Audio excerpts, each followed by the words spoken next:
Guys, share ko sa inyo yung mga libangan namin nung bata pa kami. Yung experience ko sa paglaro ng gagamba. So, sino ba dito nakapaglaro na ng gagambang sabong? Malamang mostly sa inyo na try na tong larong to. Ito kasi yung favorite na laro ng mga Pinoy eh. Pero di ko sure if may naglalaro pa na ito ngayon. So, nung panahon namin, halos lahat ng mga tao ay wala pang touchscreen na cellphone. Mostly na mga libangan namin, matulog, manood ng TV, yung mga 90s anime, at maglaro sa labas. And isa sa mga larong to, ang gagambang sabong or away damang. Etong larong to, ang dahilan kung bakit halos lahat ng mga bata noon ay hindi takot sa mga gagamba. Kasi yung mga gagamba na nahuhuli namin is linalaban namin para malaman kung sino may mas malakas na gagamba. And meron ding iba't ibang klase ng gagamba, guys. Di ko alam yung mga tawag sa mga mga Tagalog names ng mga gagamba.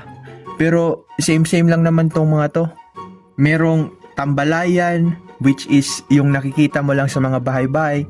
Pinapangkain lang din to sa mga ibang gagamba, guys. Nakakaawa tong mga toy. Okay, ano nga yun? Tambalayan, Black Widow, Pulahan, Taygiran, Dalits, Zerohan, Maisan, Inchikoy. Nakalimutan ko na lahat, mostly ng mga gagamba, guys. Comment down below yung mga naalala nyo ng mga gagamba. So, before, libangan namin ng mga kaibigan ko noon is maghanap ng mga gagamba. Since rural area kami nakatira noon, naghahanap lang kami sa mga puno or sa mga may dahon, mga kahoy or mga bushes. Di mo alam kung anong gagamba makikita mo, guys. Di, joke lang. Nakadepende yun sa mga environment. Basta if nakaikot yung dahon and may mga webs, most likely nagtatago yung gagamba doon. Or pwede din, hanapin mo din sa mga branches ng mga trees, no? May mga mga spider webs doon, mga cobwebs. You know what I mean, man? Actually, guys, di talaga ako ganun kagaling maghunting ng mga gagamba. Kasi di ako pinapayagan lumabas ng matagal.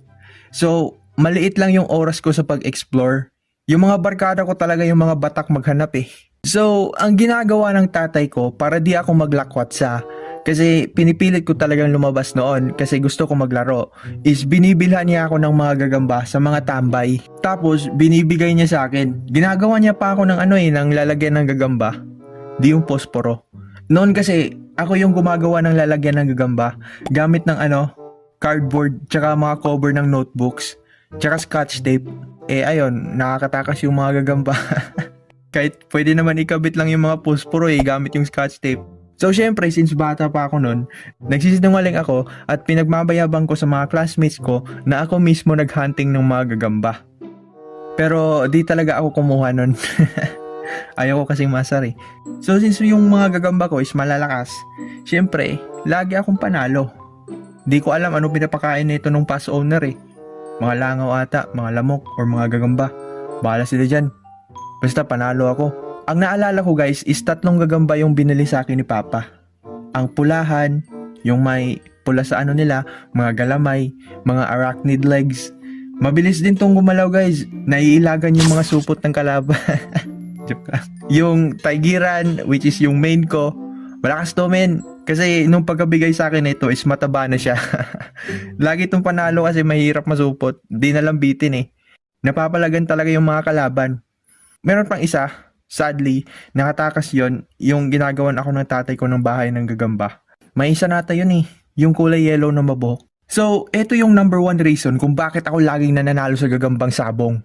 Binili lang sa akin, di ako nag-alaga.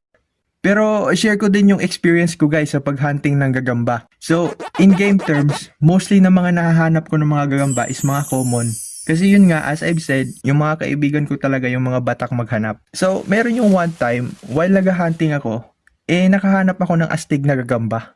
Bale, ito ay black and white, and parang may shield siya sa likod. Tapos may tusok-tusok. Tong time na to is apakasaya ko kasi meron na akong sariling gagamba na nakuha ko mismo. And akala ko is yung bagong species ng gagamba. Kasi first time ko makakita ng ganun eh. And maliit lang na klase ng gagamba yung nahanap ko nito. So, baka pa ako nun, akala ko new breed siya or new discovery ko. And akala ko nga noon sisikat ako eh kasi nakahanap ako ng new species ng gagamba. In matik, nasa isip ko is malakas tong gagambang to.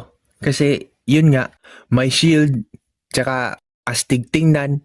Para siyang monster hybrid na gagamba. Mukhang alien. So umuwi ako sa bahay namin, uminom ng tubig, at lumabas ako at pinagyabang ko yung nakuha kong gagamba. Uy pre, may bago akong gagambang nakuha. Wow, astig niya na. Gagi, first time ko makakita niyan. 'Di ba? Angas niya na. Unsa man na, istaran man na. Ha? Istaran di tawag aniya. Kala ko ako una nakadiscover nito. Sige nga, ilaban nga natin kung malakas ba yan. Bagong kuha ko lang to eh. Mukhang malakas naman to. Sige, walang iyakan ha. Sige, let's go! Flashback. Uy, malakas tong gagambang to. May shield, black and white. May tusok-tusok pa. Mukhang monster. Panigurado, sure win na to, pre. Pre!